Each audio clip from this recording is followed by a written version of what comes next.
नमस्कार, knocking-news.com में आपका स्वागत है। मैं हूं गिरिजेश वशिष्ठ। एक साल पूरा हो गया है जिस लड़ाई को एक महीने का भी नहीं माना जा रहा था और चले जा रही है। आज हम समझेंगे कि इस एक साल में इस लड़ाई में किसको क्या मिला और उससे भी ऊपर जो बहुत बड़े हैकर दादा बन रहे थे उनका घमंड किस तरह से चूर चूर हुआ। और हम ये भी समझेंगे कि ये लड़ाई एक साल तक क्यों खिंच गई, क्यों ये बंद नहीं हो पाई। आने वाले समय में इस लड़ाई का भविष्य क्या हो सकता है ये भी समझने की कोशिश करेंगे और इससे दुनिया किस तरह बदली इसका भी अंदाज़ा लगाएंगे। कहीं मत जाइए, चैनल को सब्सक्राइब कर लीजिए। मैं भी हाजिर होता हूं।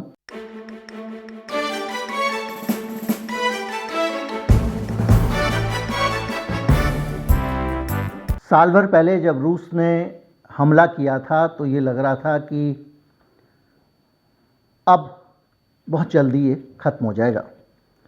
अमेरिका, ये कहा जाता है कि गोरबाचोव, और वो बाद में अमेरिका में ही जाकर बस गए थे, वहीं निर्वाचित हो गए थे। गोरबाचोव ने सोवियत संघ को ख़त्म किया, उसके बंटवारे के वो जिम्मेदार बने। उन्होंने उसको बांटा और जो अलग अलग टुकड़े निकले उन सारे टुकड़ों में धीरे धीरे करके अमेरिका अपनी सेनाओं को जमाता चला गया उस देश के उन टुकड़ों में, और नाटो का विस्तार किया इस तरह से उसने।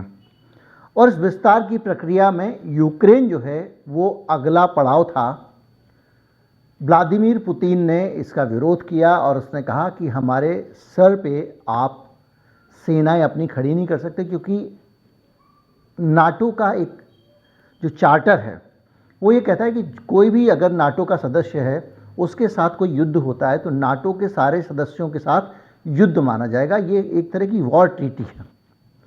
तो ऐसी स्थिति में अगर वो नाटो का सदस्य बन जाता है तो आज जो यूक्रेन से युद्ध हो रहा है इसमें पूरा अमेरिका, पूरा यूरोप, जो नाटो के मेंबर हैं वो सब कूदे होते हैं और रूस के लिए मुकाबला करना मुश्किल होता। और इसी को रोकने के लिए उसने कहा कि आप नाटो की मेंबरशिप मत लीजिए। हालांकि जब युद्ध शुरू हो गया, सब कुछ हो गया, तब बाद में जेलेंस्की ने ऐलान किया कि हम मेंबर नहीं बनेंगे नाटो के।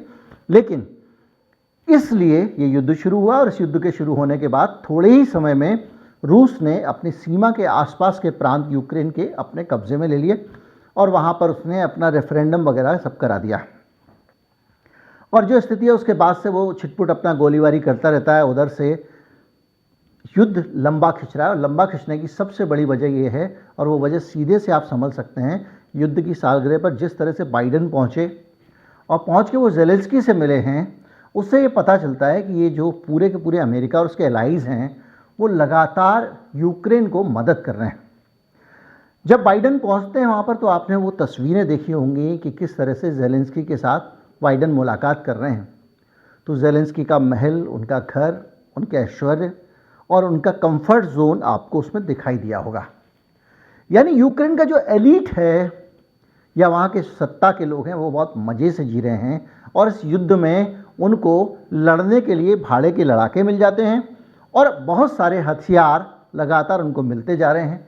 बड़ी संख्या में ये जो हथियार आ रहे हैं ये हथियार पेड हैं और इन हथियारों को लेकर दुनिया के बड़े बड़े हथियार व्यापारी अपना बहुत मोटा पैसा बना रहे हैं। और इसके ज़रिए ये युद्ध अगर ख़त्म हो जाता है तो वो आमदनी पे असर पड़ेगा। जितने खटारा हथियार रखे थे वो सब बेचने में कामयाब हो गए हैं नाटो अलाई, यूरोप के देश वगैरह वगैरह। और उसके बाद भी ये युद्ध थम नहीं रहा है और जैसे ही जेलेंस्की की ताकत थोड़ी कम होती है जाके उनको और मदद दे देते हैं, हथियार दे देते हैं, पैसा दे देते हैं और इससे ये युद्ध लंबा खिंच रहा है। और अब ऐसा लगने लगा है कि इस युद्ध के लंबा खिंचने में ही बहुत सारे लोगों का फ़ायदा है। लेकिन नुकसान किसका हुआ? ऐसा नहीं है कि अमेरिका को केवल फ़ायदा ही फ़ायदा हुआ, अमेरिका को नुकसान भी हुआ। अमेरिकन फेड हर वक्त आप देखते होंगे कभी इतना ब्याज बढ़ा दिया, वो ब्याज पे ब्याज बढ़ाया जा रहा है। रोना है महंगाई का। मैंने आपको बहुत पहले जब इन्फ्लेशन पे वीडियो बनाया था तो आपको बताया था कि किस तरह से महंगाई जब बढ़ती है तो उसके पीछे सिर्फ मुद्रा की अधिकता ही कारण नहीं होता है, सरकार की नीतियाँ भी एक बहुत बड़ा फैक्टर होती हैं जो महंगाई में आग लगाती हैं।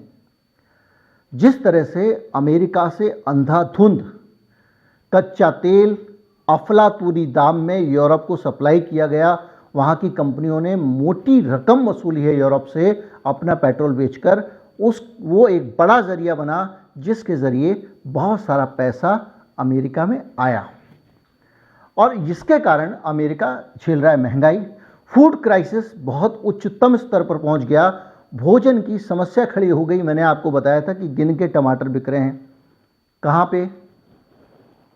आपके ब्रिटेन में 2 से ज़्यादा नहीं मिलेंगे, स्टोर ने योजना लगा दी है। इसी तरह से यूक्रेन में और रूस में पैदा किया गया जो गेहूं था वो दुनिया के बहुत सारे देशों को नहीं पहुंच रहा था और उनमें अन्न का संकट खड़ा हो गया। भारत ने अपने देश की ज़रूरतों को ना समझते हुए भी बहुत सारा गेहूं एक्सपोर्ट कर दिया, जिसके कारण हम आज महंगाई झेल रहे हैं। जो गेहूं 26 रुपये किलो के आसपास था वो 42 रुपये किलो के आसपास बिक रहा है। तो पूरी दुनिया में एक तरह से फूड क्राइसिस खड़ा हो गया, अन्न का संकट हो गया और बहुत सारे अन्न उगाए ही नहीं जा पा रहे हैं, क्योंकि ब्रिटेन में जो फूड आता है या दूसरी जगहों फूड आता है वो उगाने के लिए ऊर्जा की आवश्यकता होती है, क्योंकि इनके बड़े बड़े फार्म हैं, वो या तो बिजली से चलते हैं या डीजल से चलते हैं या कोयले से चलते हैं। अलग अलग देशों में ज़्यादातर उनके गैस से चलते हैं और चलते हैं डीजल से, और इन पूरी जगहों पे सप्लाई कम होने के कारण पैदावार पर बुरा असर पड़ा है, ये स्थापित सत्य है। तो पहला नुकसान उठाया इन्होंने, वो ये उठाया कि जितने लोग थे रूस के खिलाफ लामबंद हुए थे उनके यहाँ फूड क्राइसिस हो गया, और फूड क्राइसिस की वजह था सैंक्शन जो उन्होंने रूस के ऊपर लगाया। जब रूस पे प्रतिबंध लगाए तो रूस की तरफ से बहुत सारी चीज़ों की सप्लाई कम हो गई, और सबसे ज़्यादा बड़ा संकट ये हुआ कि गैस की सप्लाई कम हो गई। तो जर्मनी में, फ्रांस में और बहुत सारी जगहों पर हाहाकार मच गया, और इन सारे देशों के अंदर एक इंटरनल क्राइसिस खड़ा हो गया। लोग सड़कों पर उतरने लगे, वो विरोध प्रदर्शन करने लगे, और उनका कहना यह था कि नाटो से बाहर निकलो, सारे बवाल की जड़ ये है, पहली चीज़। और दूसरा ये कि चीज़ों के दाम इतना क्यों बढ़ रहे हैं, और किसी तरह से ये सर्दियाँ यूरोप ने काटी हैं। इसके अलावा चाइना के साथ में बहुत सारे तनाव खड़े किए इन्होंने, और उसके कारण चाइना की सप्लाई लाइन पे भी असर पड़ा। अब जो एक नई तस्वीर निकल कर आ रही है वो सबसे ज़्यादा खतरनाक है अमेरिका के लिए। रूस के साथ चूंकि लोग व्यापार नहीं कर सकते थे, तो एक नई व्यापार करने की पद्धति विकसित हुई जिसको कहा गया डी-डॉलराइजेशन, यानी डॉलर के अलावा दूसरी मुद्राओं में भी आप व्यापार कर सकते हैं। ये अमेरिका की अगर देखा जाए तो एक वित्तीय सुप्रीमेसी जो थी, वित्तीय दादागिरी थी या वित्तीय हुकूमत थी, उसको चुनौती दी जा रही थी। यानी तो जो पूरी दुनिया में डॉलर की धाक है उस पर असर पड़ा है। बहुत असर नहीं पड़ा है लेकिन असर पड़ा है। असर ये पड़ा है कि लोगों ने अब दूसरे विकल्प तलाशने शुरू कर दिए हैं, और उनको लगता है कि हम क्यों ना वापस पुरानी मुद्राओं में ही व्यवहार करें, अमेरिका के डॉलर के ज़रिए ही क्यों किया जाए। और यही चीज़ भारत ने भी की, क्योंकि वो रुपी और रूबल समझौता जो था रूस का पुराना भारत के साथ में किसी समय इंदिरा गांधी के समय में और नेहरू के समय में, उसको रिवाइव करने की कोशिश की गई। इसके अलावा बहुत सारे अलग अलग ध्रुव खड़े हो गए। जो एक सोवियत संघ के गिरने के बाद दुनिया एक ध्रुवी हो गई थी, सब जगह अमेरिका की धौंस चलती थी, अब वो दुनिया बिखरती चली जा रही है। और धीरे धीरे करके अब भारत में या दूसरी जगहों पर तो देशों ने अपनी स्वतंत्र आवाज़ खड़ी करनी शुरू कर दी। आप भारत की सुर देख रहे होंगे, हमारे विदेश मंत्री के बयान देख रहे होंगे, वो किस तरह से बात कर रहे हैं। भारत और चीन के बीच में एक गठबंधन बनना शुरू हो गया, रूस उसके साथ आना शुरू हो गया। बहुत सारे देश जो नाटो के सदस्य थे वो भी अब कह रहे हैं कि हम और ज़्यादा हथियार नहीं देंगे यूक्रेन को। यानी पूरी तरह से अगर देखा जाए तो इस विश्व में जो वर्ल्ड ऑर्डर था, जो पूरा अमेरिका के कब्जे में था, अब वो कहीं ना कहीं उसके अंदर एक खुली सांस लेने की स्पिरिट खड़ी हो गई है। ये सारी चीज़ें अगर आप देखें तो ये बड़ा नुकसान अमेरिका का सामने आ रहा है, और अमेरिका की सुप्रीमेसी इस पूरे प्रतिबंध के कारण ढीली पड़ती जा रही है। उसकी सबसे बड़ी वजह यह है कि जिस तरह का सपना अमेरिका ने देखा था कि आर्थिक प्रतिबंध हम लगाएंगे तो रूस बिखर जाएगा, वो नहीं हुआ।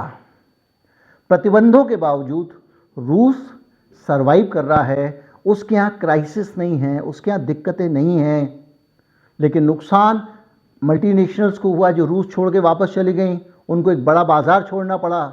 एनर्जी का क्राइसिस खड़ा हो गया, यूरोप को एनर्जी नहीं मिल रही है, सप्लाई अनाज की नहीं मिल रही है, हाहाकार मचा हुआ है। कई सारे देश इस तरह से इजिप्ट वगैरह और दूसरे देश जो थे वो अन्न के दाने दाने को तरस गए। घर गर्म करने के लिए ईंधन नहीं था। तो जो जितने भी नुकसान इन प्रतिबंधों से हुए, पेट्रोलियम की दिक्कत हुई, और आज भी यूरोप के पास जितना भी डीजल पेट्रोल है वो रूस वाला ही तेल है जो यहाँ भारत या जैसे देश जो है उसको प्रोसेस करके यूरोप को भेज रहे हैं।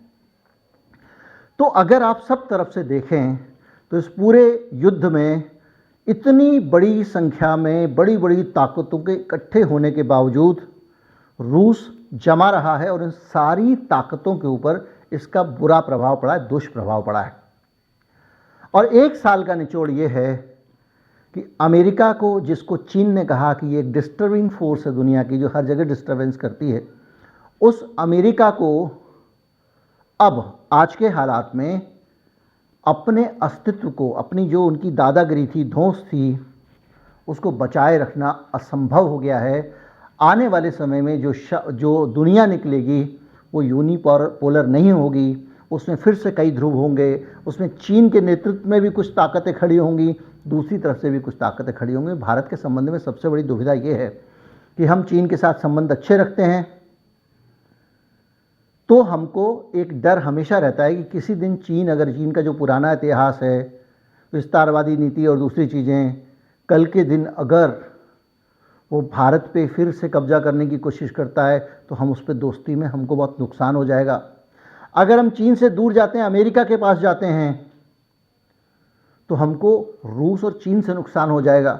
इसलिए दुविधा है। लेकिन कुल मिला के फिर भी भारत इसीलिए अपना इंडिपेंडेंट स्टैंड रखे हुए है, अपनी स्वतंत्र राय रखे हुए है, और इसकी जो स्वतंत्र राय है वही इसको ताकत देने वाली है। उम्मीद करता हूँ वीडियो आपको अच्छा लगा होगा। अच्छा लगा हो तो ज़्यादा से ज़्यादा लोगों तक पहुँचाएं, चैनल को सब्सक्राइब कर लें। और एक चीज़ साफ हो चुकी है कि इस युद्ध ने फिर से अमेरिका को दुनिया के नक्शे पर पहले के मुकाबले कमज़ोर देश बना दिया है। नमस्कार, जय हिंद।